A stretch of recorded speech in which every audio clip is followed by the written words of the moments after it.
والعاقبة للمتقين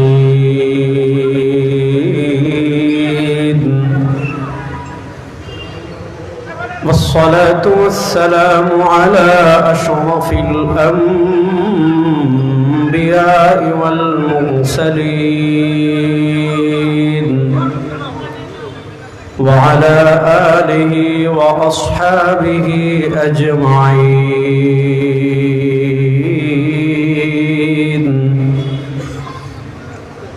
أما بعد فأعوذ بالله من الشيطان الرجيم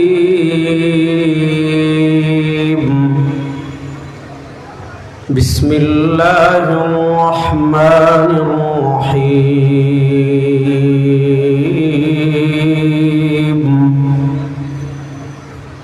قل إن كنتم تحبون الله فاتبعوني يحببكم الله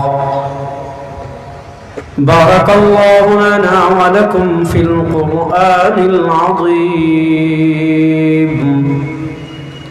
ونفعنا وإياكم بالآيات والذكر الحكيم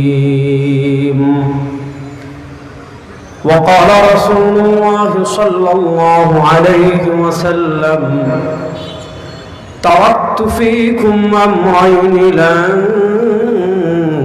تضلوا ما تمسكتم بهما كتاب الله وسنة رسوله أو كما قال عليه الصلاة والسلام আল্লাহ রাব্বুল আলামিনের লাখ কোটি শুকরিয়া আদায় করছি। মুয়াজ্জিন কল্যাণ সমিতি সিলেটের উদ্যোগে সিলেটের ঐতিহাসিক রেজিস্ট্রারি মাঠে আজকের এই 13তম তাফসীরুল কোরআন মহাসম্মেলনে আল্লাহ তাআলা আমাদেরকে এশার নামাজের পর এখানে আসার বসার কথা বলার কথা শোনার তৌফিক দান করেছেন। আমরা সবাই একবার মন প্রাণ খুলে কালেমাতুশ শুকর আদায় করি আলহামদুলিল্লাহ। কিফটামি করবা না, সবাই একবার জোরে পড়ো আলহামদুলিল্লাহ। আসলে আমার বন্ধু মাওলানা কবি মিম সুফিয়ান হাফিজাহুল্লাহ উনি নেক ধারণা করে আমার ব্যাপারে অনেক কথা বলে ফেলেছেন। আল্লাহ তাআলা তার ধারণা অনুযায়ী যেন আমাকে কবুল করেন। আসলে আমি সিলেট ওয়াজ করি কম, এটার কারণ হলো আমি সিলেটে ওয়াজ আইলে বেড়া খাইলে, কারণ ছোটোবেলা থেকে যাদেরকে শ্রদ্ধা করি সম্মান করি, আমার উস্তাদ উস্তাদের উস্তাদ, ওনাদেরকে পাশে রেখে ওনাদের স্মৃতি বিজড়িত জায়গায় বয়ান করা একটু কঠিন। তো আজকে আমি আপনাদের খুব বেশি সময় নষ্ট করব না। কোরআনুল কারীমের একটা ছোট্ট আয়াতের টুকরা পেশ করে তিলাওয়াত করেছি, এটাকে সামনে রেখে কিছু কথা আপনাদের সামনে পেশ করার চেষ্টা করব। আল্লাহ তাআলা আমাকে যেন ইখলাসের সাথে বিশুদ্ধ কথা বলার তৌফিক দান করেন। আল্লাহ তাআলা আপনাদের সবাইকে যেন পুরো আলোচনা মনোযোগ সহকারে শোনার তৌফিক দান করেন। মুফাক্কির ইসলাম মাওলানা সৈয়দ আবুল হাসান আলী নদভী রাহিমাহুল্লাহ, তার কথা কম বেশি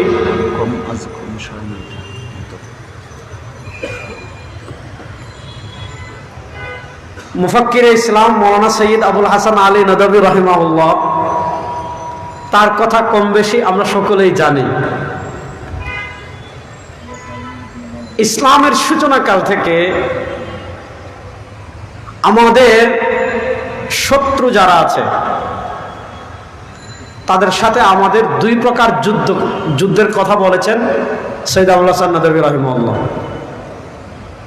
এক প্রকার যুদ্ধ যাদেরকে আমরা চিনি, এরা আমাদের দুশমন।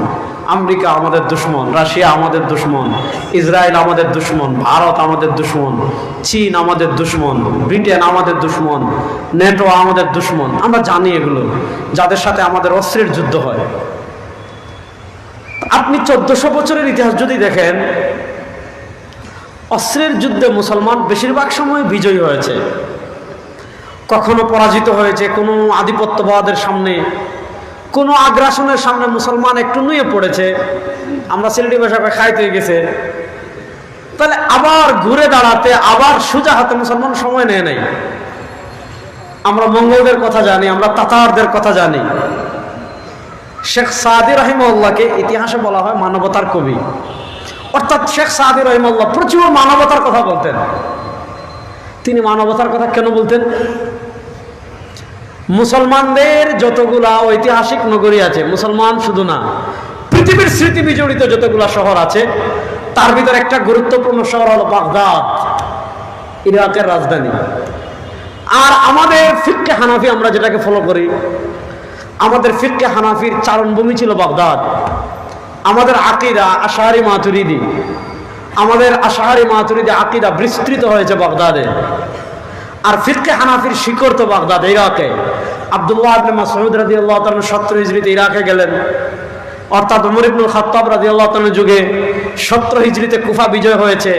নবী করিম সাল্লাল্লাহু হযরত ওমর ইবনুল খাত্তাব আব্দুল্লাহ ইবনে মাসউদকে কুফায় পাঠালেন, ইরাকে পাঠালেন।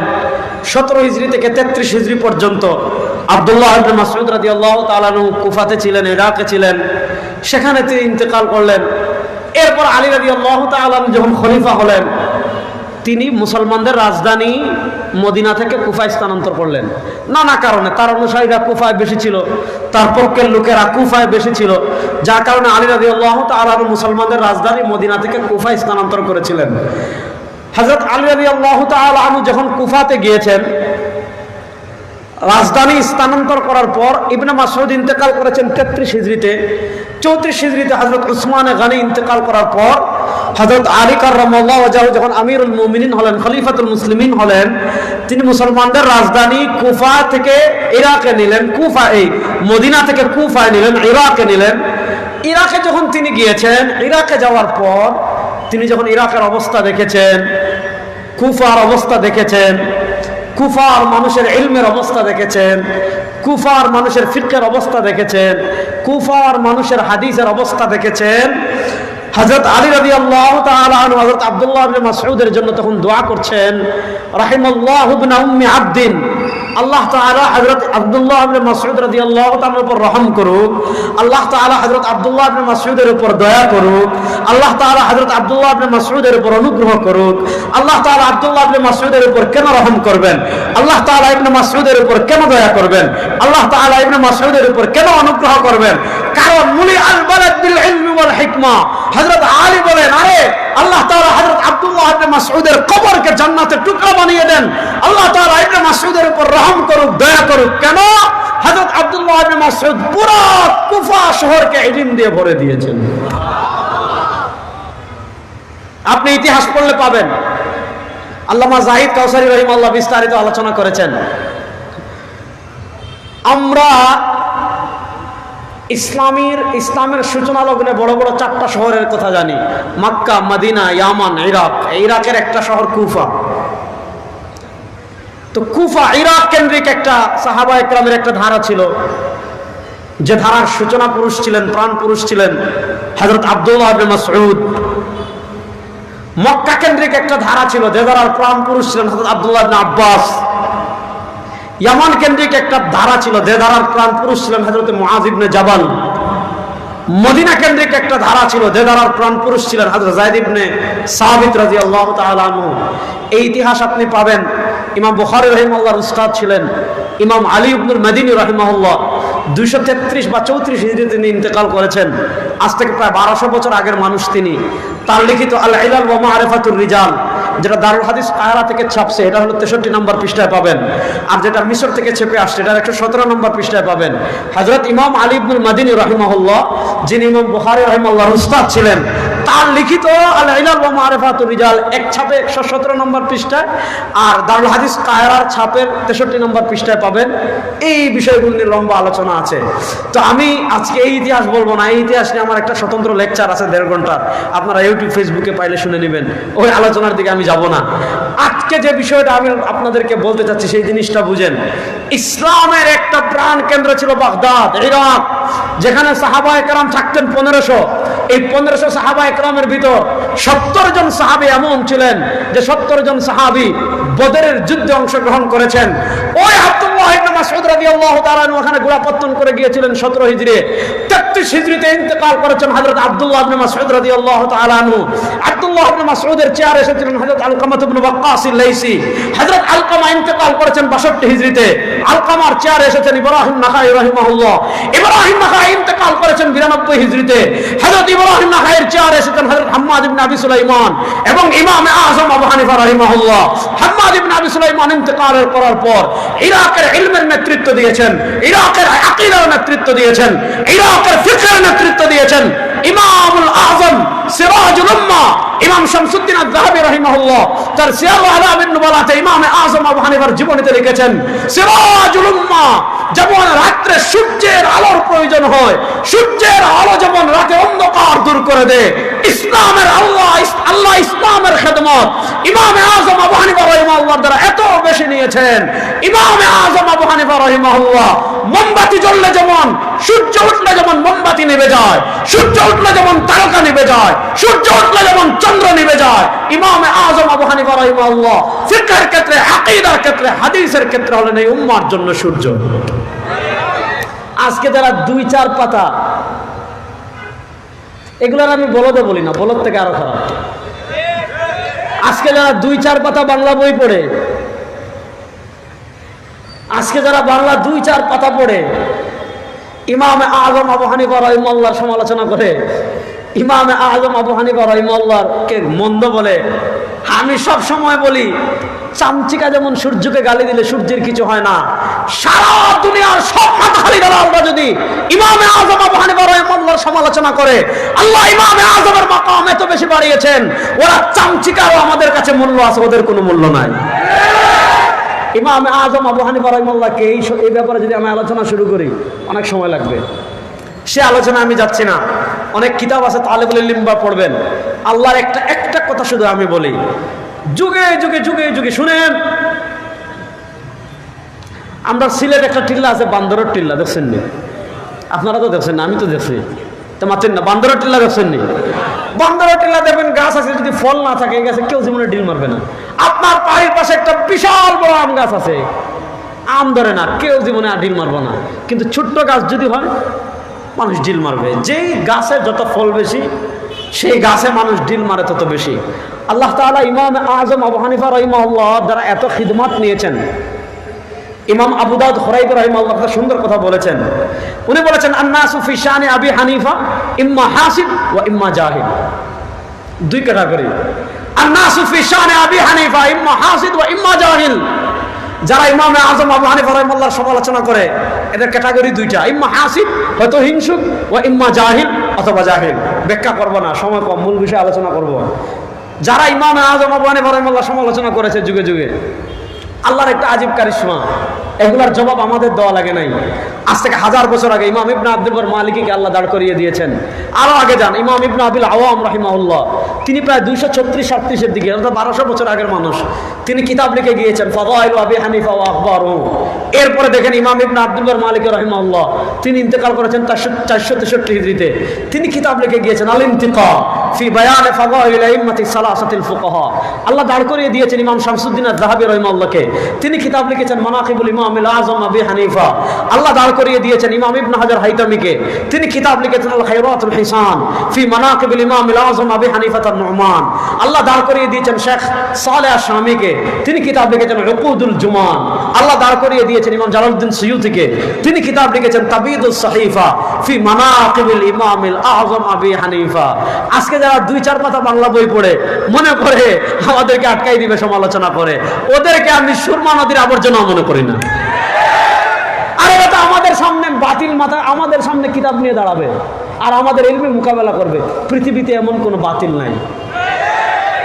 সহজ কথা, যা কই আলোচনা গেলাম না, কথা বুঝেন। বলছিলাম শেখ সাদি রাহিমাহুল্লাহকে বলা হয় মানবতার কবি। বাগদাদ ছিল আমাদের প্রাণকেন্দ্র, ইলমের প্রাণকেন্দ্র। হযরত কাউসারী রাহিমাহুল্লাহ ইমাম ইবনে আসাকিরের বরাতে লিখেছেন, কি লিখেছেন? ওই সময় ইরাকে যত সাহাবী থাকতেন, মক্কা মদিনা এত সাহাবী থাকতেন না, কারণ রাজধানী তো দিমাশকে, রাজধানী তো কুফায়, যার কারণে সব ওখানে থাকতেন রাজধানীতে। একটা জিনিস ভালো করে খেয়াল করেন, তাতাররা যখন আগ্রাসন চালিয়েছে বাগদাদে, হালাকুখা আপনারা জানেন, আবুল হাসান নদভী রহিমাহুল্লাহর বই পড়লে এগুলো পাবেন। তাতাররা যখন বাগদাদে আগ্রাসন চালিয়েছে, পুরো বাগদাদকে ধ্বংস করে দিয়েছে, পুরো বাগদাদকে একদম নিঃশেষ করে দিয়েছে, তিলোত্তমা নগরী দজনা ফুরাতের তীরের বাগদাদকে একেবারে শেষ করে দিয়েছে, সব মানুষ মেরে ফেলেছে, সব দরবারে একদম বিরান করে দিয়েছে। হালাকুখা যখন বাগদাদের লাইব্রেরির সামনে, মাকতাবার সামনে দাঁড়িয়েছে, হালাকুখা তো একটু বর্বর টাইপের, মানে মঙ্গলরা একটু বর্বর, একটু না পুরাপুরি জঙ্গলি স্টাইলের ছিল, অর্থাৎ তাদের ভিতর মনুষ্যত্ববোধ বলতে কিছু ছিল না। জিজ্ঞাসা করেছে এটা কি, বলেছে লাইব্রেরি, কি করে বই পড়ে জ্ঞান অন্বেষণ করে। হালাকুখা বলেছিল যে বই তার জাতির পিঠ থেকে তরবারির আঘাত রক্ষা করতে পারে না, যেই বই তার জাতির পিঠ থেকে তরবারির আঘাত বাঁচাতে পারে না, বইয়ের দরকার নাই, সব বই ফেলে দাও। বই ফেলে দিছে। শেখ সাদি রাহিমাহুল্লাহ তাতাররা বাগদাদ ধ্বংস করার পর বাগদাদ গিয়েছিলেন, বাগদাদের অবস্থা দেখার পর তিনি মানবতার কবি হয়েছিলেন। তো মঙ্গলদেরকে, তাতারদেরকে অনেক মুসলমান ইয়াজুজ মাজুজ মনে করছে, এবং আপনারা ইতিহাস জানেন যে মঙ্গলরা যখন দিমাশকে গিয়েছে, মঙ্গলরা দিমাশকে যাওয়ার আগেই মুসলমান দিমাশক খালি করে চলে গিয়েছে, মনে করেছিল যে তাতারদের মোকাবেলা ঈসা আলাইহিস সালাম ছাড়া কেউ করতে পারবেন না, আল্লাহর বাহিনী ছাড়া, ঈসা আলাইহিস সালামের বদদুয়া ছাড়া। তারা মনে করেছিল তো ইয়াজুজ মাজুজ এদেরকে ঈসার বদদুয়া ছাড়া কেউ থামাতে পারবে না। দিমাশক আগে খালি করে চলে গিয়েছে, বাগদাদরা দিমাশকেও আগ্রাসন চালিয়েছে। তো দেখেন এই যে মঙ্গলদের টর্নেডো ইসলামী সাম্রাজ্যে এসেছিল, মঙ্গলদের টর্নেডো ইসলামী সমাজে এসেছিল, কিন্তু দেখেন মুসলমানরা বুক টান করে তাতারদের ফিতনা রুখে দিয়েছে। ক্রুসেডারদের ভয়াবহ আগ্রাসন এসেছিল, মুসলমানরা বুক টান করে দাঁড়িয়ে গিয়েছে। মুসলমানরা আপনি দেখেন তাতারদেরকে আইনে জালালতে নেস্তানাবুদ করে দিয়েছে, ক্রুসেডারদের দীর্ঘ যুদ্ধে মুসলমান পরাজিত করেছে। সৈয়দ আবুল হাসান নদভী রাহিমাহুল্লাহ বলেছেন, শুনেন, তরবারির যুদ্ধ আপনি 1400 বছর বাদ দেন, আপনি এই শতাব্দীতে তরবারির যুদ্ধ দেখেন, এই শতাব্দীতে অস্ত্রের যুদ্ধ দেখেন, এই শতাব্দীতে অস্ত্রের যুদ্ধ দেখেন, পৃথিবীর কোন রাষ্ট্রে তারা মুসলমানদেরকে নিরঙ্কুশ পরাজিত করতে পারে নাই। উল্টো বিভিন্ন রাষ্ট্র তারা পরাজিত হয়েছে, তারা আফগানিস্তানে পরাজিত হয়েছে, তারা সিরিয়ায় পরাজিত হওয়ার দ্বার প্রান্তে, ফিলিস্তিনেও তারা পরাজিত হবেই হবে ইনশাআল্লাহ। ফিলিস্তিনে তারা পরাজিত হবেই হবে ইনশাআল্লাহ। আরো আসতে হক্কা, না আরো আসতে হক্কা ইনশাআল্লাহ, এটা আল্লাহর ওয়াদা। শুনেন, আপনি যদি মালাহিম সংক্রান্ত কিতাবগুলো পড়েন, আপনি যদি ফিতনা সংক্রান্ত কিতাবগুলো পড়েন, হাদিসগুলো ঘাটাঘাটি করেন, শুনেন খুব বেশি দিন আর বাকি নেই ইনশাআল্লাহ। ইনশাআল্লাহ বলেন, খুব বেশি দিন বাকি নেই ইনশাআল্লাহ।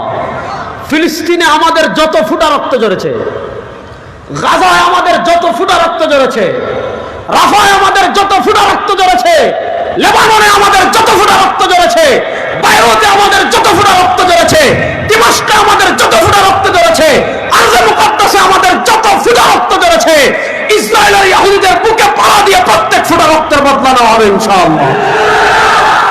সময় আর বেশি দিন বাকি ইনশাআল্লাহ বলেন। ওই ওয়াজ পরে সময় থাকলে কোনো ভালো করে বুঝেন। আপনি বর্তমান পৃথিবীতে অস্ত্রের যুদ্ধ দেখেন, আপনি হিসাব মিলাতে পারবেন না ভাই। আপনি কোনো, যেমন দেখেন বর্তমান আধুনিক প্রযুক্তি আসার পরও এখনো সুলতান মোহাম্মদ ফাতিহের কনস্টান্টিনোপলের বিজয়ের হিসাব তারা মিলাতে পারে না, এখনো তারা ইয়ারমুকের হিসাব মিলাতে পারে না, এখনো তারা কাছিয়ার হিসাব মিলাতে পারে না। আরে মুসলমান তুই কাছিয়ার হিসাব করিস, আরে মুসলমান তুই মাদাইনের হিসাব করিস, আরে মুসলমান তুই আপনার কনস্টান্টিনোপলের বিজয়ের হিসাব করিস, অথচ আপনার ক্যালকুলেটর দিয়ে আপনি হিসাব করেন, আফগানিস্তানের বিজয়ের হিসাব আপনি মিলাতে পারবেন না, কোনোভাবে মিলবে না। কেমনে মিলবে? আপনি দেখেন বর্তমান সারা দুনিয়া নিয়ন্ত্রণ করে আমেরিকা, অস্ত্র দিয়ে না। দেখেন পৃথিবীর এমন কোনো রাষ্ট্র নাই যেখানে ডলারের লেনদেন হয় না। আপনি পৃথিবীর যত বিমানবন্দর যাবেন, সব বিমানবন্দরের লেনদেন হয় ডলার দিয়ে। প্রত্যেক দিন সারা দুনিয়ার সব টাকা চুষে নিচ্ছে আমেরিকা। আপনি যে অস্ত্র দিয়ে এটম বোম ফলে, এটম বোম মেরে আমেরিকাকে পরাশক্তি থেকে বের করে দিবেন, শুনেন সারা দুনিয়ার মুসলিম অমুসলিম ইহুদি খ্রিস্টান বৌদ্ধ যত রাষ্ট্র আছে, সেকুলার রাষ্ট্র বলেন, ধর্মনিরপেক্ষ রাষ্ট্র বলেন, সব রাষ্ট্রের সব টাকা ব্যবসার নামে ডলার, ডলার ছাড়া কোনো লেনদেনই হয় না। আপনি একদম মক্কায় যাবেন ডলার চলে, মদিনায় যাবেন ডলার চলে, পৃথিবীর যে রাষ্ট্রে যাবেন ডলার চলে, ইল্লা আফগানিস্তান ছাড়া। আপনি দেখেন আফগানিস্তানের হিসাব আপনি মিলাতে পারবেন না। পৃথিবীর প্রথম সুপার পাওয়ার, পৃথিবীর সবচেয়ে বড় সুপার পাওয়ার আমেরিকা, নেটো তাদের সাথে, ইংল্যান্ড তাদের সাথে, সারা দুনিয়ার যত নপুংসক মুসলিম রাষ্ট্রপ্রধান আছে, সারা দুনিয়ার যত নপুংসক মুসলিম রাষ্ট্রপ্রধান আছে, আপনি দেখেন আমেরিকা 20 বছর আফগানিস্তানে আগ্রাসন চালিয়েছে, কোন ভূমি ব্যবহার করে? পাকিস্তানের ভূমি ব্যবহার করে। তারা ড্রোন হামলা চালিয়েছে পাকিস্তান থেকে গিয়ে, রকেট হামলা চালিয়েছে পাকিস্তান থেকে গিয়ে, আপনার ট্যাঙ্ক দিয়ে হামলা করেছে পাকিস্তান থেকে গিয়ে। যদি পাকিস্তান তাদের ভূমি ব্যবহারের অনুমতি না দিত, আফগানিস্তান আর আমেরিকার ম্যাচ মাত্র 1 বছর হইতো, অথবা 2 বছর, সর্বোচ্চ 5 বছর, এর ভিতর খেলা শেষ হয়ে যেত। কিন্তু খেলা 20 বছর কেন হয়েছে? কারণ 20 বছর হয়েছে তারা হামলা করেছে আমাদের ভূমি ব্যবহার করে। বুঝতেছেন কথা? আপনি দেখেন পৃথিবীর অঙ্কে হিসাব ধরবে না, পৃথিবীর কোন নপুংসক মুসলিম রাষ্ট্র আর তাদের পাশে দাঁড়াবেন, তাদের পক্ষে কথা বললে, জঙ্গি বললে আপনাকে আয়না করে দিবে। সেখানে দেখেন 20টা বছর তারা যুদ্ধ করেছে, জিতছে না হারছে? না, আরো আসতে হক্কা গোল দিলে তো আলিয়া মার দিলে তাকে শোনা যাইব, এই না, আরো আসতে হক্কা। জিতছে না হারছে? জুড়ে বলেন, জিতছে না হারছে? আপনি দুনিয়ার ক্যালকুলেশন দিয়ে হিসাব মিলাতে পারবেন না, আপনি দুনিয়ার ক্যালকুলেটর দিয়ে আপনি গাজার হিসাব মিলাতে পারবেন না। দেখেন গাজায় তুফান আল আকসা, আজকে নভেম্বরের 30 তারিখ, এই 7 অক্টোবরের আগের 7 অক্টোবর, প্রায় 2 মাস, 1 বছর 2 মাস হয়ে যাচ্ছে। 2023-এর 7 অক্টোবর তুফান আল আকসা শুরু হয়েছে। তুফান আল আকসা শুরু হওয়ার আজকে 1 বছর 2 মাস হয়ে যাচ্ছে। আপনি দেখো ইন্ডিয়ার জাফলং, না জাফলং তো না, জাফলং তো খাটাতার নাই, জকিগঞ্জ, বিয়ানীবাজার রইল সীমান্ত, জকিগঞ্জের সীমান্ত, ইবাদি সীমান্ত দেখছেন নি? কেউ ইন্ডিয়ার সীমান্ত খারা খারাপ দেখছেন? দেখে আত্মলোকটা চাই, মাশাল্লাহ, দেখছেন নি? তারা খাটাতার দিয়ে রাখে, দেখছেন নি? ও মাতেন না, আমি সিলেটি মানুষ বড় অবহেলা করা আমার, বুঝছি। জুড়ে হক্কা দেখছেন নি? আপনি দেখবেন, আপনি যদি ইন্ডিয়ার সীমান্তে যান, দেখবেন তারা কাঁটাতার দিয়ে রেখেছে, রাত্রে বিশাল ভলিউমের বাল্ব জ্বালিয়ে রেখেছে। পৃথিবীর সবচেয়ে বড় কাঁটাতার হলো গাজায়। গাজা বা এটা কোনো দেশ না, এটা একটা সিলেটের মতো একটা ছোট্ট এলাকা, চতুর্দিকে ইসরায়েল কাঁটাতার দিয়ে রেখেছে। এমন ভয়ঙ্কর কাঁটাতার দেওয়া যে আপনি যদি হাত দেন, বিদ্যুৎ দেওয়া, বিদ্যুতের লাইন দেওয়া, হাত দিলে শর্ট খাবেন। এত আধুনিক প্রযুক্তি তারা ব্যবহার করেছে গাজার সীমান্তের কাঁটাতারে, যে আপনি যদি কাঁটাতারের পাশ দিয়ে হাঁটেন, তেল আবিবে 1 ঘন্টা বাজবে যে পাশ দিয়ে হাঁটতেছে। এত আধুনিক প্রযুক্তি ব্যবহার করার পর গাজার চতুর্পাশ সব দিক বন্ধ, শুধু মিশরের সাইড একটু খোলা আছে। এখন যদি গাজায় অস্ত্র ঢুকতে হয়, ইসরায়েলি সেনারা পরীক্ষা করবে তারপর ঢুকবে। গাজায় খাবার ঢুকতে হয়, ইসরায়েলি সেনারা পরীক্ষা করবে তারপর ঢুকবে। গাজায় পানি ঢুকতে হয়, ইসরায়েলি সেনারা পরীক্ষা করবে তারপর ঢুকবে। গাজায় পোশাক ঢুকতে হয়, ইসরায়েলি সেনারা পরীক্ষা করবে তারপর ঢুকবে। অর্থাৎ গাজায় যদি একটা পাখিও ঢুকতে হয়, ইসরায়েলের সেনার অগোচরে গাজায় একটা পাখি ঢুকতে পারে না, ইসরায়েলের অগোচরে গাজায় একটা পিঁপড়া ঢুকতে পারে না। এমন একটা বন্দি জায়গায় থেকে আল্লাহর সিংহরা, আল্লাহর মুজাহিদেরা গত 1 বছর থেকে তুফান আল আকসা পরিচালনা করে আমাদের ঘুমন্ত উম্মাহকে আবার মেসেজ দিচ্ছে, আল্লাহর জন্য যারা প্রস্তুত হয়ে যাবে, পৃথিবীর কোন পরাশক্তি তাদের বিজয়টা আটকাতে পারে না। আল্লাহর জন্য যারা প্রস্তুত হয়ে যাবে, পৃথিবীর কোন পরাশক্তি তাদের বিজয় আটকাতে পারে না। দেখেন ইসরায়েল তো হামাসের মুজাহিদদেরকে মারতে পারে না, আর তারা কি করে? বোমা মেলে নিরীহ মানুষকে হত্যা করে। দেখেন ইসলামে কোনো নিরীহ মানুষকে হত্যা করার অনুমতি ইসলাম কখনো দেয় না। কোনো নারী যদি যুদ্ধক্ষেত্রে জড়িত না হয়, কোনো নারী যদি যুদ্ধ আসে, তাহলে তার আলাদা পরিচয় নেই, মারেন। কিন্তু যুদ্ধক্ষেত্র ছাড়া কোনো বিধর্মী নিরীহ নারীকে হত্যা করার অনুমতি শরীয়তে দেয় না। শিশুদেরকে হত্যা করার অনুমতি শরীয়তে দেয় না বলেই হামাসের মুজাহিদরা ইহুদিদেরকে, নিরীহ ইহুদিদেরকে মারতেছে না। নচেত তো তাদের এই সামর্থ্য ছিল, একজনের বিনিময়ে 5 জন ফেলতে পারতো কি পারতো না? তাহলে আমি যে কথাটা বলতেছি ভালো করে বুঝেন। এই যে তরবারির যুদ্ধ 1400 বছর থেকে চলছে, কিয়ামত পর্যন্ত চলবে। আল মালহামাতুল কুবরা, পৃথিবীর শেষ চূড়ান্ত যুদ্ধ যখন বাবেল যুদ্ধ হবে, একদিকে থাকবে আল মাসিহুদ দাজ্জাল, কানাদাজ্জাল, ইহুদিদের নেতৃত্বে থাকবে। আরেকদিকে থাকবেন হযরত ঈসা মাসিহ, প্রতিশ্রুত মাসিহ ঈসা আলাইহিস সালাম। আল মালহামাতুল কুবরা, চূড়ান্ত যুদ্ধ হয়ে পৃথিবীতে যুদ্ধ শেষ হবে, এর আগ পর্যন্ত এ সমস্ত যুদ্ধ চলবে। তো আমরা বেশিরভাগ সময় জিতেছি। আমি যে কথা বলছিলাম, কখনো আমরা পরাজিত হয়েছি, আবার পরাজিত হলেও আমরা ঘুরে দাঁড়াতে বেশি সময় নেই। মাওলানা সৈয়দ আবুল হাসান নদভী রাহিমাহুল্লাহ একটা কথা লিখেছেন, আরেকটা যুদ্ধ হলো আল গাজওয়াতুল ফিকরিয়া। এক যুদ্ধ তরবারির যুদ্ধ, আরেক যুদ্ধ আল গাজওয়াতুল ফিকরিয়া। মুফাক্কির ইসলাম সৈয়দ আবুল হাসান নদভী রাহিমাহুল্লাহ বলেছেন, আরেকটা যুদ্ধ হলো চিন্তা যুদ্ধ। অর্থাৎ মুসলমানদের চিন্তার জগতে আগ্রাসন চালাও, মুসলমানদের আকীদার জগতে আগ্রাসন চালাও, মুসলমানদের ঈমানের জগতে আগ্রাসন চালাও, মুসলমানদের আখলাকের জগতে আগ্রাসন চালাও, মুসলমানের বিশ্বাসের জগতে আগ্রাসন চালাও, মুসলমানের বোধের বিরুদ্ধে আগ্রাসন চালাও, মুসলমানদের চেতনার বিরুদ্ধে আগ্রাসন চালাও, মুসলমানদের অকাট্যতার বিরুদ্ধে আগ্রাসন চালাও।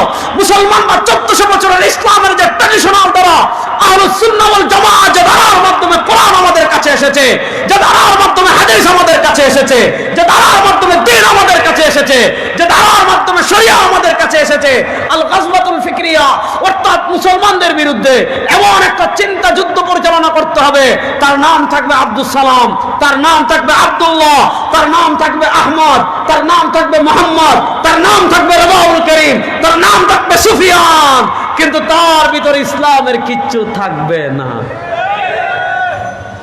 ভালো করে বুঝেন, নামে থাকবে যে রাসূলুল্লাহ সাল্লাল্লাহু আলাইহি ওয়াসাল্লাম হাদিসে বলেছেন, ইমাম বাইহাকী শুআবুল ঈমান হাদিসে বলেছেন, ইউশিকু আয়াতি আলান নাসি জামান, আমার ভয় হয় আমার উম্মার উপর এমন একটা সময় আসবে, আমার উম্মার উপর এমন একটা কাল আসবে, আমার উম্মার উপর এমন একটা যুগ আসবে, লাম ইয়াবকা মিনাল ইসলাম ইল্লা ইসমুহু, শাহজালালের মাজারে উরুসের জন্য হাজার হাজার মুসলমান পাবেন, শাহপরানের মাজারে নাচানাচি করার জন্য হাজার হাজার মুসলমান পাবেন, শাহজালালের মাজারে গাঁজা খাওয়ার জন্য হাজার হাজার মুসলমান পাবেন, কিন্তু তাদের ভিতরে ইসলামটা শুধু থাকবে নামে, ইসলামের কিচ্ছু তাদের মধ্যে থাকবে না।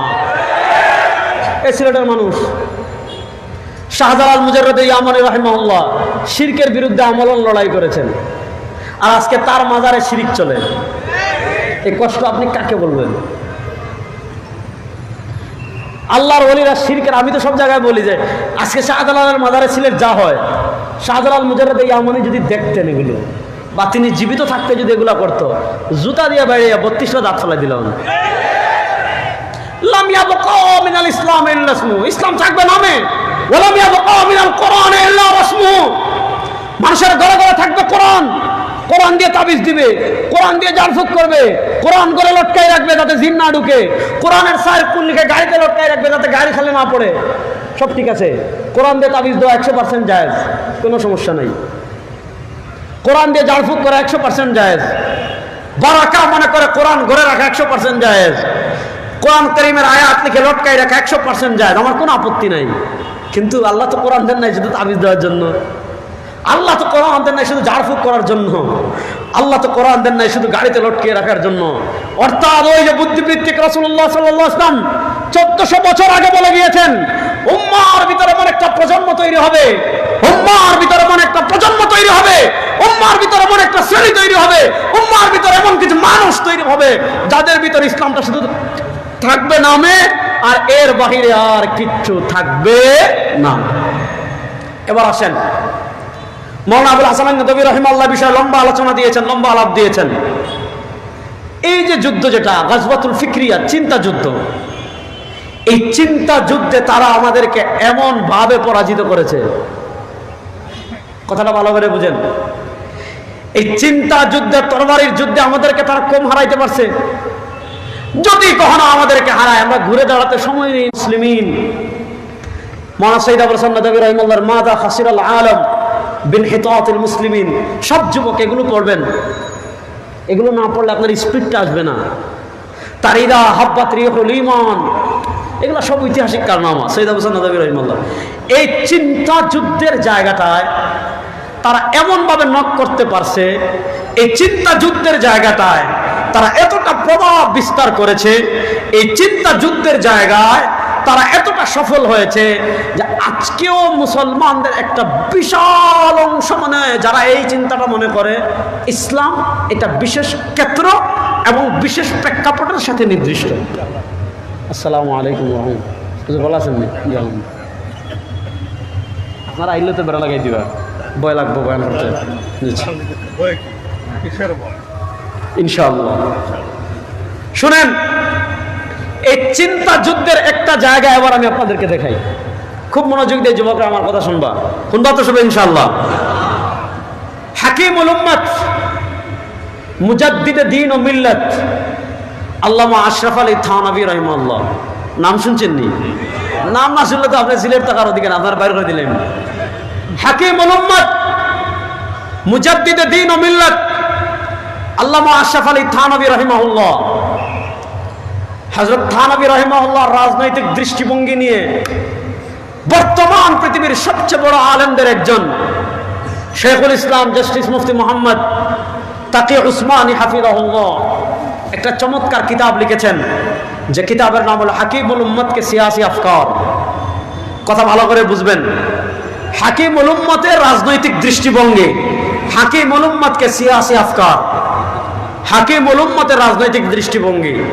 সেখানে শেখুল ইসলাম জাস্টিস তাকি উসমানী হাফিজাহুল্লাহ ভূমিকায় প্রথম একটা কথা বলেছেন, যে আপনি হযরত হাকিমুল উম্মত আশরাফ আলী থানভী রাহিমাহুল্লাহর ইলমি বিলাসীপূর্ণ খুব গবেষণা পাবেন না হয়তো, অর্থাৎ যেগুলো ইলমে প্রচন্ড উপরের আলোচনা, যেগুলো বড় বড় আলেমদের গবেষণায় কাজে লাগে, অনেক উঁচু স্তরের গবেষণা যারা করেন তাদের কাজে লাগে, এমন গবেষণা হয়তো, এমন বিশাল ইলমি কারনামা হয়তো যেগুলা ইলমের যাকাত, অর্থাৎ বিশাল বড় গবেষণামূলক কাজ করতে কাজে লাগে, এমন কারনামা, এমন থিসিস হয়তো আপনি হাকিমুল উম্মত আল্লামা আশরাফ আলী থানভী রাহিমাহুল্লাহর পাবেন না।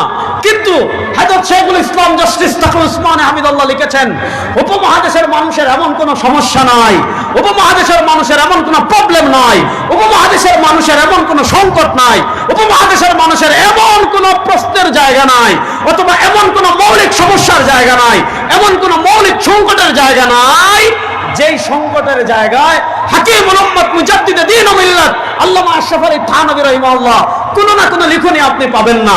হাকিমুল উম্মত আশরাফ আলী থানভী রাহিমাহুল্লাহ কোনো না কোনো সমাধান আপনি পাবেন না, এমন কোনো ক্ষেত্র নাই। আপনি রাজনীতির সমস্যা বলেন, অর্থনীতির সমস্যা বলেন, বিচার ব্যবস্থার সমস্যা বলেন, পারিবারিক সমস্যা বলেন, ব্যবসায়িক সমস্যা বলেন, ইবাদতের সমস্যা বলেন, এমন কোনো সমস্যা নাই, এমন কোনো সংকট নাই, এমন কোনো বিষয় নাই যে বিষয়ে আপনি হাকিমুল উম্মত মুজাদ্দিদে দ্বীন ও মিল্লাত আল্লামা আশরাফ আলী থানভী রাহিমাহুল্লাহ কোনো না কোনো লিখনি না পাবেন। হাকিমুল উম্মত আল্লামা আশরাফ আলী থানভী রাহিমাহুল্লাহ এর রাজনৈতিক দৃষ্টিভঙ্গি নিয়ে হযরত শেখুল ইসলাম তাকি উসমানী লিখেছেন, হযরত হাকিমুল উম্মতকে সিয়াসি আফকার। আমি একটা দৃষ্টিভঙ্গি ওই যে বলেছিলাম চিন্তা যুদ্ধ, হাকিমুল উম্মত আল্লামা আশরাফ আলী থানভী রাহিমাহুল্লাহ প্রথম সবচেয়ে গুরুত্বপূর্ণ সংকট, যে জায়গা দিয়ে ইহুদি খ্রিস্টান বলেন, মুস্তাশরিকিন বলেন, ওরিয়েন্টালিস্ট বলেন, প্রাচ্যবিদ বলেন, যে জায়গা দিয়ে তারা আমাদেরকে আজকে সংকুচিত করে দিয়েছে, যে জায়গায় আঘাত করে তারা আজকে জয়ী হয়েছে, আমরা পরাজিত হয়েছি, যে জায়গায় আঘাত করে তারা আজকে পরাশক্তি হয়েছে, আজকে আমরা নির্যাতিত হয়েছি, সেই জায়গায় হাকিমুল উম্মত আশরাফ আলী থানভী রাহিমাহুল্লাহ বাড়াবাড়িও দেখিয়েছেন, ছাড়াছাড়িও দেখিয়েছেন। দুটাই আজকে আমি দেখাবো, দুটা দেখিয়ে আজকের মতো আমি আমার আলোচনা শেষ করবো ইনশাআল্লাহ। দেখেন, খ্রিস্টান রাজ্য যেগুলো আছে, খুব মনোযোগ দিয়ে শুনবেন, খ্রিস্টান রাজ্য যেগুলো আছে, আল্লামা আশরাফ আলী থানভী রাহিমাহুল্লাহ লিখেছেন, খ্রিস্টান রাজ্যগুলো তাদের ধর্ম দিয়ে শাসন হয়েছে, তাদের ধর্ম দিয়ে পরিচালনা হয়েছে একেবারেই কম সময়। খ্রিস্টান রাজ্যের মানুষ দেখেছে ধর্ম তাদেরকে এটা করে, এটা করে, ওইটা করে, ওইটা করে, ওইটা করে। এজন্য খ্রিস্টান যতগুলো রাষ্ট্র আছে, খ্রিস্টান যতগুলো রাজ্য আছে, খ্রিস্টান রাজ্যগুলো তাদের ধর্ম দিয়ে শাসন হয়েছে খুব কম সময়। খ্রিস্টান রাজ্যগুলো শাসনে তাদের একটা মৌলিক মূলনীতি কি ছিল জানেন? খ্রিস্টান রাজ্যগুলো শাসনের তাদের একটা মৌলিক মূলনীতি ছিল, থানভী রাহিমাহুল্লাহ লিখেছেন, তাদের রাষ্ট্র পরিচালনার একটা মৌলিক স্লোগান ছিল কায়সার কায়সার, গির্জা গির্জা। মনোযোগ, তাদের রাষ্ট্র পরিচালনার একটা মৌলিক স্লোগান ছিল কায়সার কায়সার, গির্জা গির্জা। অর্থাৎ কায়সার মানে রাষ্ট্র, রাষ্ট্র রাষ্ট্রের মতো থাকবে, গির্জা গির্জার মতো থাকবে, কায়সার কায়সার, রাষ্ট্র রাষ্ট্রের মতো থাকবে, গির্জা গির্জা গির্জার মতো গির্জায় থাকবে। আপনি ধর্ম পালন করতে চাচ্ছেন, গির্জায় পালন করেন। ধর্মীয় কিতাব অনুযায়ী জীবন পরিচালনা করতে চাচ্ছেন, গির্জায় পালন করেন। ধর্ম 100 মানতে চাচ্ছেন, গির্জায় পালন করেন। ধর্মের বিধানাবলী মানতে চাচ্ছেন, গির্জায় যান। ধর্ম পালন করতে চান, গির্জায় যান। ধর্মের কিতাব বাস্তবায়ন করতে যান, গির্জায় যান। ধর্ম ব্যক্তি জীবনে ফলো করতে চান, গির্জায় যান। ধর্ম পারিবারিক জীবনে ফলো করতে চান, গির্জায় যান। অর্থাৎ খ্রিস্টানদের একটা মৌলিক থিমই ছিল, খ্রিস্টানদের একটা মৌলিক উসুল ছিল, ধর্ম সব গির্জায় থাকবে। ধর্মের যাবতীয় বিধান গির্জায় থাকবে, ধর্মীয় কিতাব গির্জায় থাকবে, ধর্মের বিধানাবলী গির্জায় থাকবে। কায়সার কায়সার, রাষ্ট্র রাষ্ট্রের মতো চলবে। রাষ্ট্রের আইন কি হবে? গির্জা মাথা ঘামাবে না।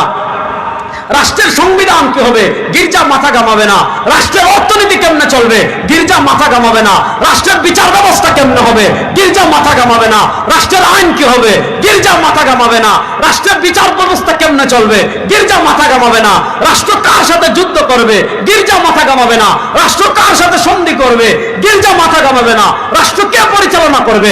গির্জা মাথা ঘামাবে না। রাষ্ট্রে কারা নেতৃত্ব দিবে? গির্জা মাথা ঘামাবে না। রাষ্ট্রের ক্ষমতায় কারা আসবে? গির্জা মাথা ঘামাবে না। রাষ্ট্রের আইন কি হবে? গির্জা মাথা ঘামাবে না। রাষ্ট্র চলার মূলনীতি কি হবে? গির্জা মাথা ঘামাবে না। রাষ্ট্রের সংবিধান কি হবে? গির্জা মাথা ঘামাবে না। অর্থাৎ খ্রিস্টানরা ধর্মকে ধর্মের জায়গায় গির্জায় রেখেছে, আর রাষ্ট্রকে ধর্ম থেকে একেবারে আলাদা করে দিয়েছে। এবার বলেন, ধর্ম আলাদা, গির্জা আলাদা, এটা মুসলমানদের চিন্তা না খ্রিস্টানদের? না রাষ্ট্র বলেন মাত্তা না তো, আর রাষ্ট্র মত এটা চিন্তা মুসলমানদের না খ্রিস্টানদের? এবার আসেন, এই চিন্তাটা তারা আমাদের সমাজে কেমনে এসেছে? হযরত হাকিম উম্মাত আল্লামা আশরাফ আলী থানভী রাহিমাহুল্লাহ লিখেছেন, ওই যে খ্রিস্টানরা তাদের ধর্মকে রাষ্ট্র থেকে আলাদা করে ফেলেছে, ওই যে খ্রিস্টানরা তাদের রাষ্ট্রকে ধর্ম থেকে আলাদা করে ফেলেছে, ওই খ্রিস্টানদের চিন্তা বা মুসলমানদের ভিতরে যে পোশাক পরে এসেছে, ওই খ্রিস্টানদের চিন্তা বা মুসলমানদের মাঝে যে লিবাস পরে এসেছে, ওই খ্রিস্টানদের চিন্তা বা মুসলমানদের ভিতরে যে বুরকা পরে এসেছে, সেই পোশাকের নাম সেকুলারিজম, সেই পোশাকের নাম ধর্ম নিরপেক্ষতা। সেই পোশাকের নাম কি? ধর্ম। শুনেন, শেখ আব্দুল্লাহ মিসরি তিনি ধর্ম নিরপেক্ষতাবাদ নিয়ে আরবিতে কিতাব লিখেছেন। তিনি ধর্ম নিরপেক্ষতার দুটা ভার্সন দেখিয়েছেন। যেখানে যারা ধর্ম নিরপেক্ষতা আবিষ্কার করেছে তারা ধর্ম নিরপেক্ষতার একটা ব্যাখ্যা করে, আর ধর্ম নিরপেক্ষতার পক্ষে মুসলমানদের দালাল যারা আছে তারা ধর্ম নিরপেক্ষতার আরেকটা ব্যাখ্যা করে। আমি দুই ব্যাখ্যা আপনাদেরকে বলি, আসুন তো আমার লগে। মাতপা সিলেটি মানুষের লোক আমার লোকে যদি না মাতেন তাহলে জুলুম হয়ে যাবে একবারে। আমার লোকে আসেন তো সবাই, ভালো করে কথা শুনেন। ধর্ম নিরপেক্ষতা যারা আবিষ্কার করেছে সেকুলারিজম, তারা ধর্ম নিরপেক্ষতার একটা মূল ভার্সন তৈরি করেছে, যেটাকে তাদের ভাষায় উগ্র ভার্সন। ধর্ম নিরপেক্ষতা সেকুলারিজমের উগ্র ভার্সন কি? সেকুলারিজমের উগ্র ভার্সন সহজ কথায়, জীবনের সব ক্ষেত্রে ধর্মের ছায়া মুছে দিতে হবে, এটার নাম সেকুলারিজম। আপনার ব্যক্তি জীবনে ধর্ম থাকবে না, আপনার পরিবারে ধর্ম থাকবে না, আপনার অর্থনীতিতে ধর্ম থাকবে না, আপনার ব্যবসায় ধর্ম থাকবে না, আপনার সংবিধানে ধর্ম থাকবে না, আপনার বিচার ব্যবস্থায় ধর্ম থাকবে না, আপনার সংসদে ধর্ম থাকবে না।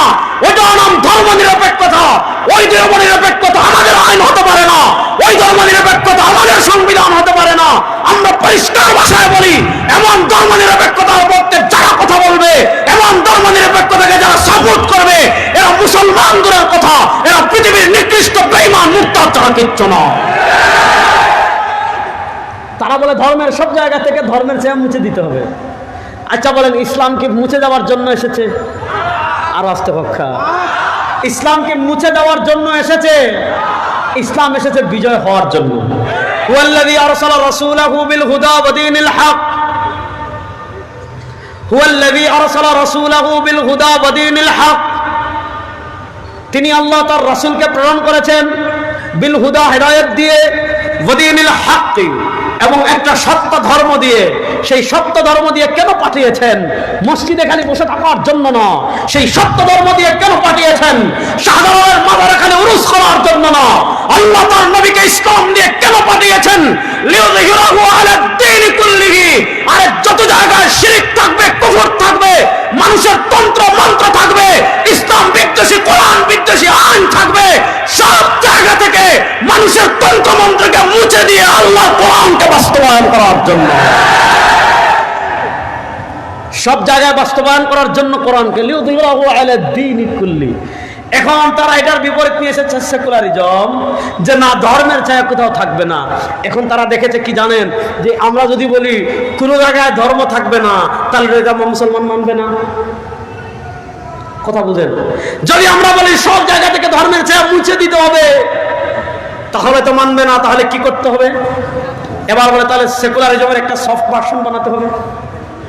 সেকুলারিজমের সফট ভার্সন তারা কি আবিষ্কার করেছে জানেন? সেকুলারিজমের সফট ভার্সন হলো ওই যে খ্রিস্টানরা বলেছিল গির্জা গির্জা কায়সার কায়সার, ধর্ম গির্জায়, রাষ্ট্র ধর্ম থেকে আলাদা। এবার তারা আমাদের ভিতর ওই চেতনাটা কি সুন্দর করে ছড়িয়ে দিয়েছে। ধর্ম মসজিদে, ধর্ম শাহজালালের মাজারে, ধর্ম শাহপুরানের মাজারে, ধর্ম খানকায়, ধর্ম মাদ্রাসায়, ধর্ম মিলাদে, ধর্ম উরুসে, ধর্ম ওয়াজ মাহফিলে। তাহলে প্রশ্ন হলো, আচ্ছা ধর্ম মসজিদে, ধর্ম মাদ্রাসায়, ধর্ম খানকায়, ধর্ম মিলাদে, ধর্ম উরুসে, ধর্ম মাজারে, আচ্ছা সংবিধান কাদের? আমাদের। আইন কাদের? আমাদের। অর্থনীতি কাদের? আমাদের। বিচার ব্যবস্থা কাদের? আমাদের। সংসদ কাদের? আমাদের। সংবিধান কাদের? আমাদের। ওই যে খ্রিস্টানরা ধর্ম থেকে রাষ্ট্রকে আলাদা করে ফেলেছে, কায়সার কায়সার, গির্জা গির্জা, ঠিক তেমনি ভাবে আমাদের দেশে না সারা বিশ্বে যারা সেকুলারিজমের দালালি করে, তারাও চায় ধর্ম থাকবে শুধু মসজিদে, তারাও চায় ধর্ম থাকবে শুধু ব্যক্তি জীবনে, ধর্ম থাকবে শুধু নিজের মাঝে। কিন্তু ইসলাম যদি শুধু ধর্মে ব্যক্তি জীবনে থাকতো, ইসলাম শুধু শুধু মসজিদে থাকতো, আল্লাহর নবী তার দান দান শহীদ করতেন না, আল্লাহর নবী উহুদে রক্ত ঝরাতেন না। এবার বলেন, আয়াত পড়েছি কুল ইন কুনতুম তুহিব্বুনাল্লাহ, মনোযোগ, আমাদের রবকে আরো আস্তে কক্ষা না, আরো আস্তে কক্ষা, আরে ভাই চিল্লায় বলেন আমাদের রবকে। আরো জুড়ে বলার দলিল লাগে আমার কাছে এসে। আপনার যদি লামা যাবে মতো কমতে আল্লাহ জুড়ে কষাইতো না, দলিল লাগলে আমার কাছে এবার দলিল দিয়ে খবর দিলাম একবারে, ইনশাল্লাহ দলিল লাগলে আসবেন, খবর দিয়ে দেবেন একেবারে দলিল দিয়ে। আসেন আসেন, কথা ভালো করে বুঝেন। আমাদের রবকে, আমাদের সৃষ্টি করেছেন কে? আমাদেরকে রিজিক দেন কে? আমাদেরকে বাঁচিয়ে রেখেছেন কে? আমাদেরকে মৃত্যু দিবেন কে? আমাদেরকে মৃত্যুর পর আবার পুনরায় জীবন দিবেন কে? যিনি সৃষ্টি করতে পারেন, যিনি রিজিক দেন, যিনি বাঁচিয়ে রাখেন, যিনি মৃত্যু দেন, যিনি মৃত্যুর পর আবার জীবিত করেন, তার নাম রব। বলেন, যিনি জীবন দেন, সৃষ্টি করেন, রিজিক দেন, বাঁচিয়ে রাখেন, মৃত্যু দেন, মৃত্যুর পর আবার পুনরায় জীবিত করেন, তার নাম রব। আমাদেরকে সৃষ্টি করেছেন আল্লাহ, আমাদেরকে জীবন দিয়েছেন আল্লাহ, আমাদেরকে রিজিক দেন আল্লাহ, আমাদেরকে বাঁচিয়ে রেখেছেন আল্লাহ, আমাদেরকে মৃত্যু দিবেন আল্লাহ, আমাদেরকে মৃত্যুর পর আবার পুনরায় জীবিত করবেন আল্লাহ। সুতরাং আমাদের আকীদা, আমাদের রব যেহেতু আল্লাহ, সুতরাং সার্বভৌমত্বের মালিককে, এই জমিনের মালিককে, আসমানের মালিককে, চন্দ্রের মালিককে, সূর্যের মালিককে। যদি সার্বভৌমত্বের মালিক আল্লাহ হন, তাহলে এই জমিনে কারো বাপের আইন বাস্তবায়ন করার জন্য মুসলমানরা রক্ত দেয় নাই, কারো স্বামীর আইন বাস্তবায়ন করার জন্য মুসলমান রক্ত দেয় নাই। সার্বভৌমত্বের মালিক আল্লাহ। সুতরাং আমাদের আকীদা, আমাদের ঈমান, জমিনে আইন চলবে একমাত্র আল্লাহর, কোন মানুষের আইন চলতে পারে না।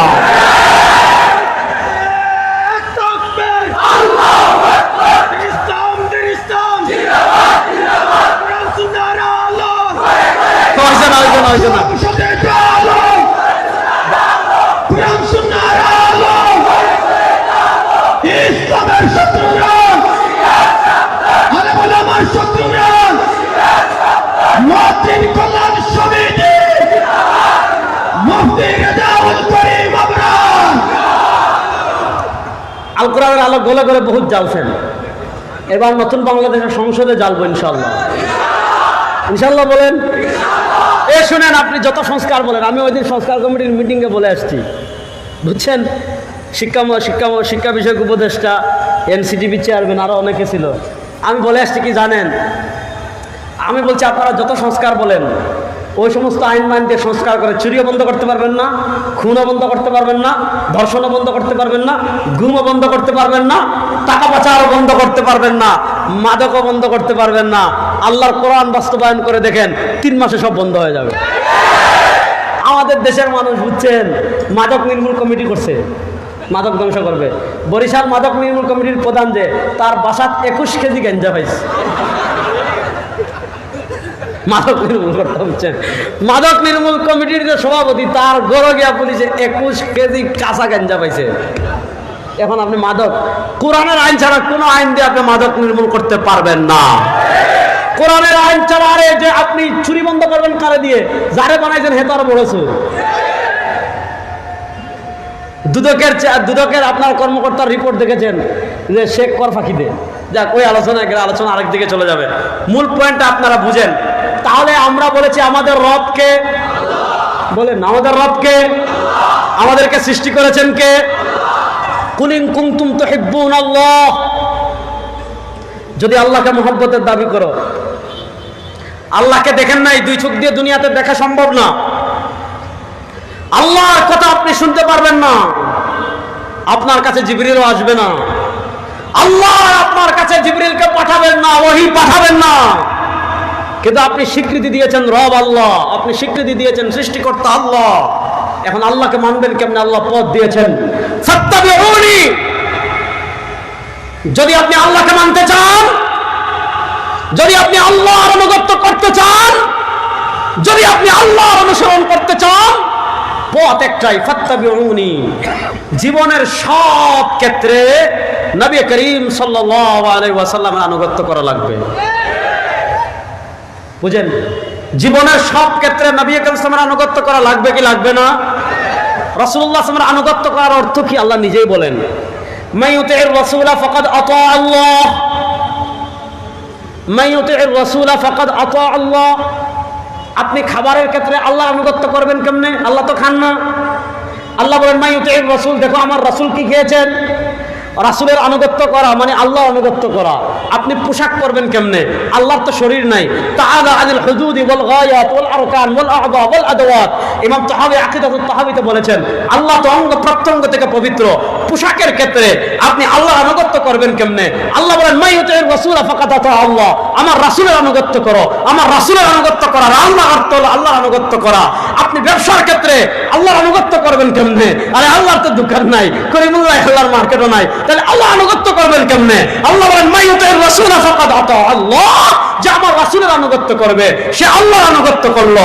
আপনি রাষ্ট্র পরিচালনার ক্ষেত্রে আল্লাহর আনুগত্য করবেন কেমনে? আল্লাহ বলেন মান ইউতি'র রাসূলা ফাকাদ আতা আল্লাহ, যে রাসূলের আনুগত্য করবে সে আল্লাহর আনুগত্য করবে। আপনি রাজনীতিতে আল্লাহর আনুগত্য করবেন কেমনে?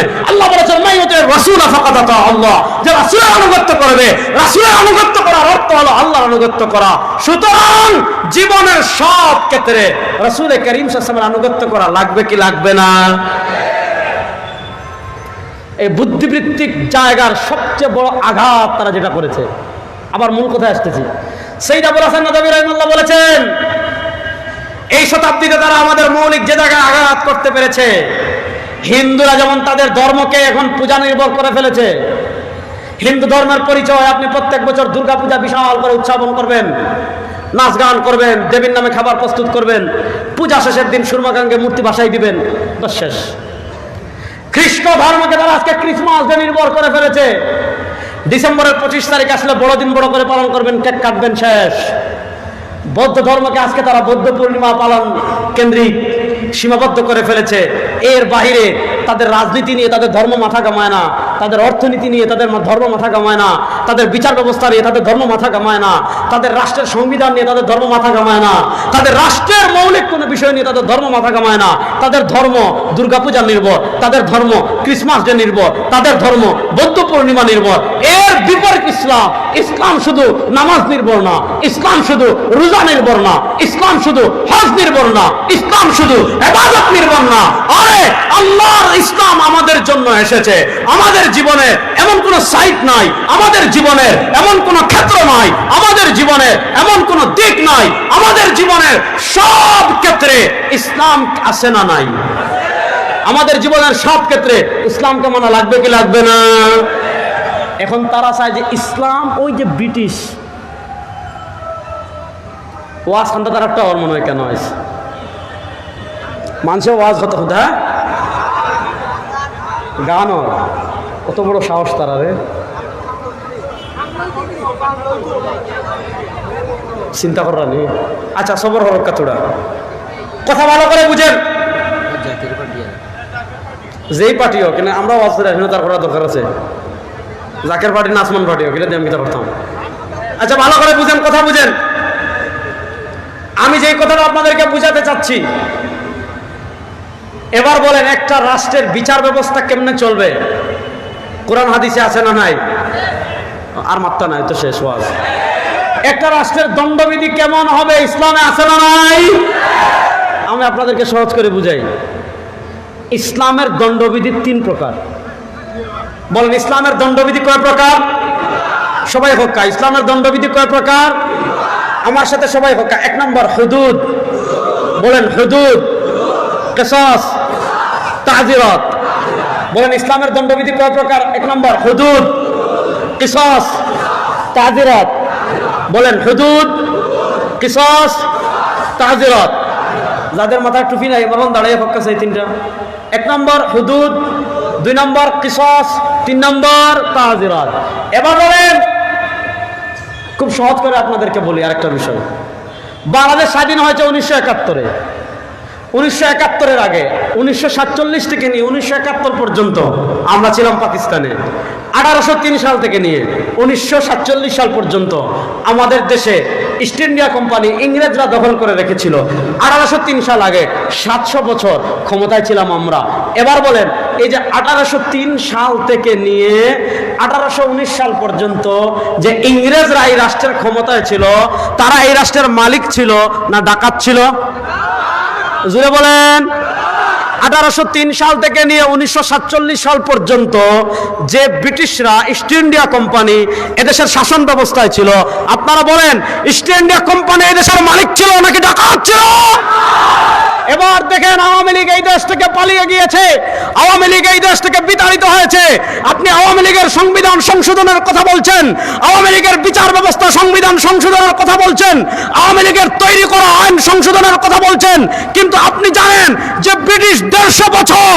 আমাদের উপর জুলুম করেছে আমাদের উপর অত্যাচার করেছে আমাদের উপর অত্যাচারের স্টিম রোলার চালিয়েছে আজকে সিলেটের কোর্টে আপনি যান ঢাকার কোর্টে যান হাইকোর্টে যান সুপ্রিম কোর্টে যান আপনার বিচারের দণ্ডবিধি চলে কাদের ব্রিটিশের কাদের আমরা বলেছি ইসলাম দণ্ডবিধি দিয়েছে কয় প্রকার মাত্র না ইসলাম দিয়েছে কয় প্রকার হুদুদ কিসাস তাজিরাত ব্রিটিশ দিয়েছে 2টা একটা হলো আপনার দেওয়ানি আর একটা হলো ফৌজদারি এবার দেখেন ব্রিটিশের বিচার ব্যবস্থা দিয়ে ব্রিটিশের দণ্ডবিধি দিয়ে ব্রিটিশের আইন দিয়ে এই সোনার বাংলাদেশে 52 বছর বিচার ব্যবস্থা পরিচালিত হয়েছে এই দেশের মানুষ ন্যায় বিচার পেয়েছে আর আসতে এই দেশের মানুষ ন্যায় বিচার পেয়েছে এবার বলেন বিচার ব্যবস্থা ইসলাম প্রতিষ্ঠার প্রয়োজন আছে না নাই আর আসতে বলেন বিচার ব্যবস্থা ইসলাম প্রতিষ্ঠার প্রয়োজন আছে না নাই এবার বিচার ব্যবস্থা ইসলাম প্রতিষ্ঠা করবে হিন্দুরা আর আসতে বলেন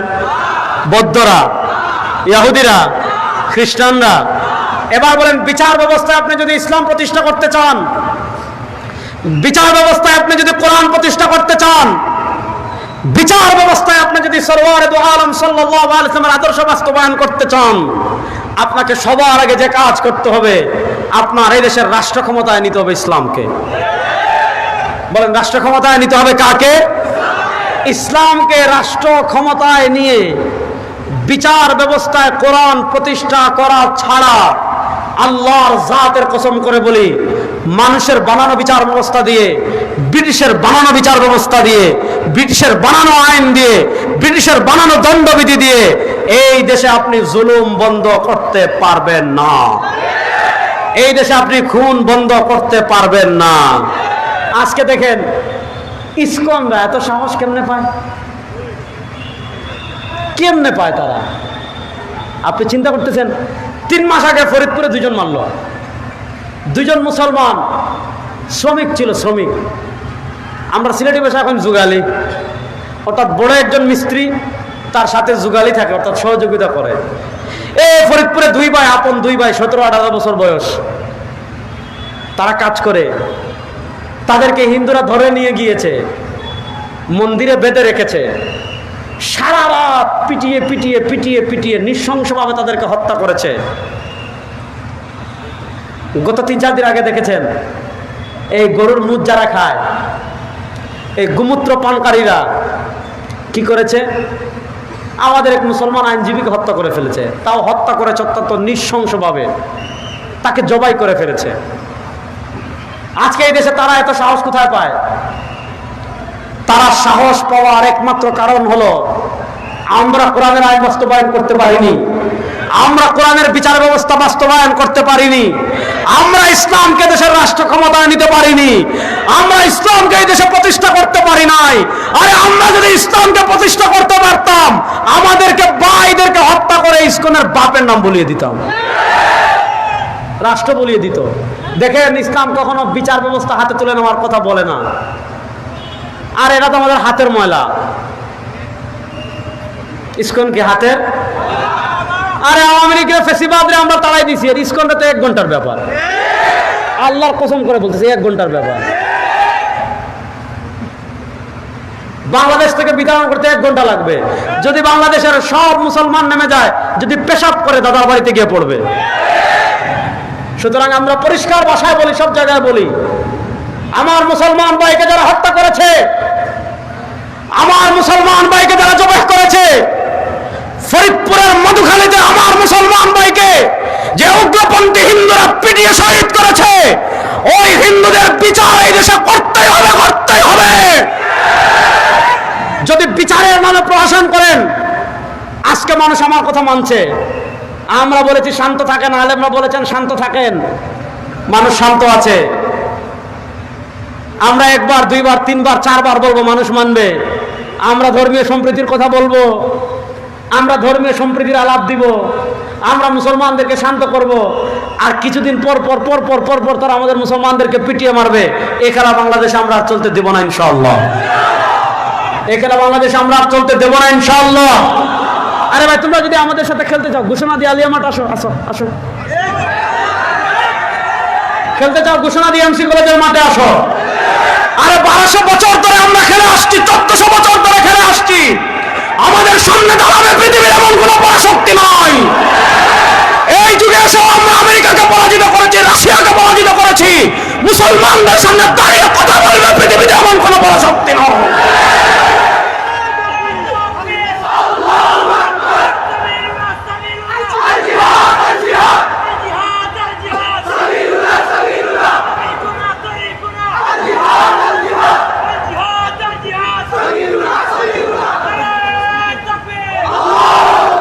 সুতরাং বিচার ব্যবস্থা কোরআনের আইন বাস্তবায়ন করার প্রয়োজন আছে না নাই?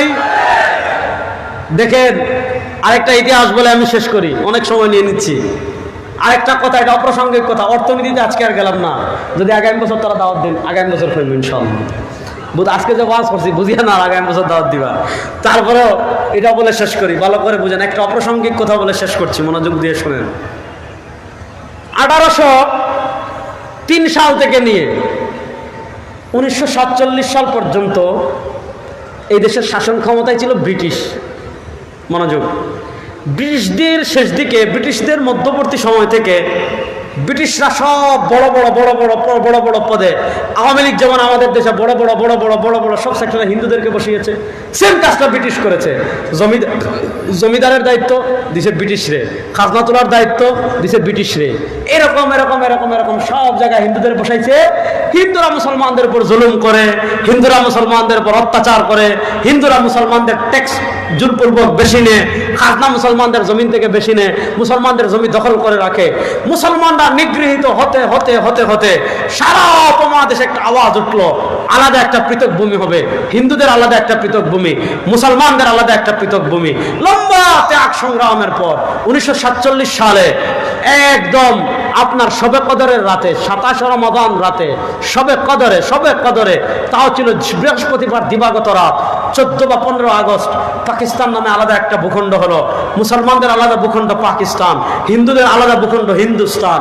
তো শুনেন, পাকিস্তান প্রতিষ্ঠার আন্দোলনে মুসলমানরা যখন নেতৃত্ব দিয়েছে তখন মুসলমানদের স্লোগান কি ছিল?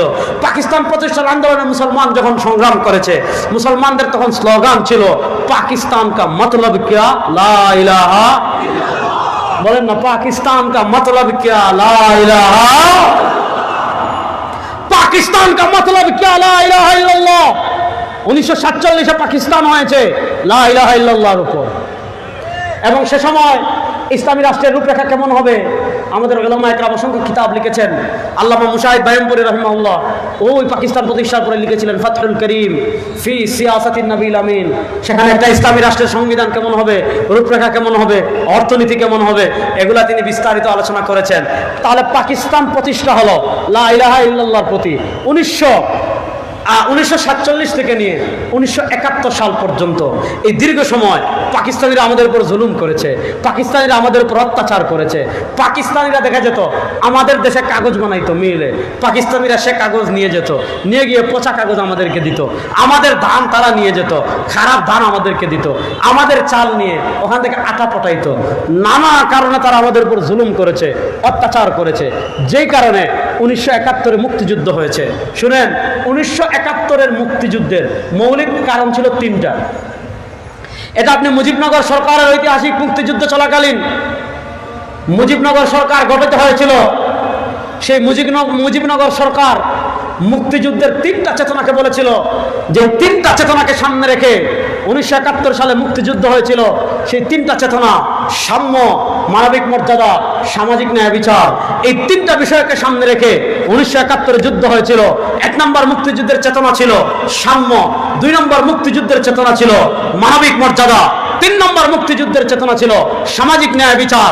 এই 3 চেতনাকে সামনে রেখে মুক্তিযুদ্ধ হয়েছিল। আজকের ঐতিহাসিক রেজিস্ট্রারি মাঠে পরিষ্কার ভাষায় বলছি, 1971 মুক্তিযুদ্ধ কখনো ইসলামের বিরুদ্ধে ছিল না। বলেন, 1971 মুক্তিযুদ্ধ কখনো ইসলামের বিরুদ্ধে ছিল? মুক্তিযুদ্ধ হয়েছে 3টা মূলনীতিকে সামনে রেখে সাম্য প্রতিষ্ঠা করার জন্য, সামাজিক ন্যায় বিচার প্রতিষ্ঠা করার জন্য, মানবিক মর্যাদা প্রতিষ্ঠা করার জন্য। নারায়ে তাকবীর। শুনেন, এই 3টা মূলনীতিকে সামনে রেখে আমাদের মুক্তিযুদ্ধ হয়েছে। আমাদের মুক্তিযুদ্ধের কোন নথিপত্রে, মনোযোগ, আমার বড় ভাই চলে আসছেন, আমি ছেড়ে দিব। আমাদের মুক্তিযুদ্ধের কোন নথিপত্র আপনি 70-এর নির্বাচনের ইশতেহার দেখবেন, 1969-এর গণ অভ্যুত্থানের দাবিগুলো দেখবেন, ঐতিহাসিক মুজিবনগর সরকারের 6 দফা দেখবেন। কোন দফায়, কোন ইশতেহারে ধর্মনিরপেক্ষতা, সেকুলারিজম, মুক্তিযুদ্ধের চেতনা ছিল না। মুক্তিযুদ্ধের চেতনা ছিল 3টা: সাম্য, মানবিক মর্যাদা, সামাজিক ন্যায় বিচার। এই 3 চেতনাকে সামনে রেখে আমাদের মুক্তিযুদ্ধ হয়েছে। মুক্তিযুদ্ধের 1 বছর পর 1972 খ্রিস্টাব্দে আমাদের জাতির কথিত আব্বা শেখ মুজিবুর রহমান সাহেব উনি কি করলেন? ডক্টর কামালকে দিয়ে ভারতে সংবিধান লেখালেন। ওই সংবিধানে আমাদের মুক্তিযুদ্ধের 4টা মৌলিক ধারা রাখা হয়েছে। তার ভিতর একটা চেতনা বলা হয়েছে সমাজতন্ত্র। সমাজতন্ত্র বুঝেন? সমাজতন্ত্র মানে হলো আপনার ব্যক্তি মালিকানা বলতে কিছু নাই। আপনার টাকার মালিক আপনি না, আপনি ফসল ফলাইছেন, ফসলের মালিক আপনি না। আপনার লবণ লাগবে, রাষ্ট্র থেকে নেবেন। আপনার টাকা লাগবে, রাষ্ট্র থেকে নেবেন। আপনার চিনি লাগবে, রাষ্ট্র থেকে নেবেন। আপনি চা খাবেন, রাষ্ট্র থেকে নেবেন। হাকিমপুরি জর্দা খাবেন, রাষ্ট্র থেকে নেবেন। পান খাবেন, রাষ্ট্র থেকে নেবেন। অর্থাৎ ব্যক্তি মালিকানা বলতে কিছু নাই। সমাজতন্ত্রবাদ মানে কি? সবকিছুর মালিক রাষ্ট্র, সবকিছুর মালিক বাদশাহ। এই সমাজতন্ত্রবাদ আর ধর্ম নিরপেক্ষতাবাদ এগুলো তো আমাদের সংবিধানে 1972-এর সংবিধানে ঢুকিয়েছে। যে সকল মুক্তিযোদ্ধারা যে 3টা চেতনাকে সামনে রেখে মুক্তিযুদ্ধ করেছে, ওই মুক্তিযুদ্ধ করার 1 বছর পরে তারা জানছে যে আমরা যুদ্ধ করছি সেকুলারিজমের লাগে। 72-এর সংবিধানে সেকুলারিজম এসেছে। সংবিধানের 5ম সংশোধনী হয়েছে 1979 খ্রিস্টাব্দে। শহীদ প্রেসিডেন্ট জিয়াউর রহমান সাহেব 1979 সালে সংবিধানের 5ম সংশোধনী যখন করেছেন, তিনি ধর্ম নিরপেক্ষতাবাদকে আমাদের সংবিধানের মৌলিক ধারা থেকে বাদ দিয়ে সেখানে তিনি যোগ করেছিলেন আল্লাহর উপর পূর্ণ আস্থা এবং বিশ্বাস। 1979 সাল থেকে নিয়ে এরপরে 1988 সালে এরশাদ সাহেব সংবিধান আবার সংশোধন করলেন, সেখানে তিনি আমাদের রাষ্ট্রধর্ম লিখলেন ইসলাম। এই 1979 সাল থেকে নিয়ে 2010 সাল পর্যন্ত এই দীর্ঘ 30 বছরের অধিক সময় আমাদের সংবিধানের মৌলিক ধারা ছিল সেকুলারিজম ছিল না। আমাদের সংবিধানের মৌলিক ধারা ছিল আল্লাহর উপর পূর্ণ আস্থা এবং বিশ্বাস। মধ্যখানে 1996 সাল থেকে নিয়ে 2001 সাল পর্যন্ত আওয়ামী লীগ ক্ষমতায় ছিল, তারাও আল্লাহর উপর পূর্ণ আস্থা এবং বিশ্বাসকে বাদ দেয় নাই। 2010 সালে ভারতের আধিপত্যবাদী হিন্দুর দালাল প্রধান বিচারপতি খায়রুল কবির সে স্বপ্রণোদিত হয়ে সুপ্রিম কোর্ট থেকে অর্ডার করে আমাদের সংবিধান থেকে আবার আল্লাহর উপর পূর্ণ আস্থা এবং বিশ্বাসকে বাদ দিয়ে আবার সেখানে সেকুলারিজমকে যোগ করেছে। 2024 জুলাই আগস্টের গণঅভ্যুত্থানের মাধ্যমে ফ্যাসিবাদ এই দেশ থেকে বিদায় নিয়েছে, ভারতের দালালরা পরাজিত হয়েছে, আধিপত্যবাদী শক্তি এই দেশে পরাজিত হয়েছে। আজকে সংবিধান সংশোধনের কথা বলা হচ্ছে, সংবিধান সংস্কারের কথা বলা হচ্ছে। আমরা পরিষ্কার ভাষায় বলতে চাই, সেকুলারিজমকে আমরা এই দেশে থাকতে দেব না, সংবিধানকে এই সংবিধানে থাকতে দেব না। আল্লাহর উপর আস্থা এবং বিশ্বাসকে আবার সংবিধানে যুক্ত করতে হবে। আল্লাহর উপর আল্লাহ এবং বিশ্বাসকে আবার আল্লাহর উপর পূর্ণ আস্থা এবং বিশ্বাস, এটা আমাদের ঈমান। আর আস্থা হোক যদি কেউ কয় আল্লাহর উপর আমার পূর্ণ আস্থা এবং বিশ্বাস নাই, এগুলি না গাঙ্গ একদম মানে টোলারে একবারে গাঙ্গ বুড়াইল তো ডাইরেক্ট। যার আল্লাহর উপর পূর্ণ আস্থা বিশ্বাস নাই সে মুসলমান না বেঈমান? এই জুড়ে বলেন, মুসলমান না বেঈমান? সুতরাং আমাদের সংবিধান আপনারা কি পরিবর্তন করেন আপনারা জানেন, কিন্তু আল্লাহর উপর পূর্ণ আস্থা এবং বিশ্বাস এইবার সংবিধানে যুক্ত করতেই হবে, করতেই হবে, করতেই হবে। এই দাবির সাথে আপনারা সবাই একমত আছেন? আপনারা সবাই একমত আছেন? আল্লাহ তাআলা আমাদের সবাইকে কবুল করুন। আমি টুটাফাটা যে কথাগুলো কইলাম, আল্লাহ আমার আপনারা সবাই আমল করার তৌফিক দান করুন। আমিন।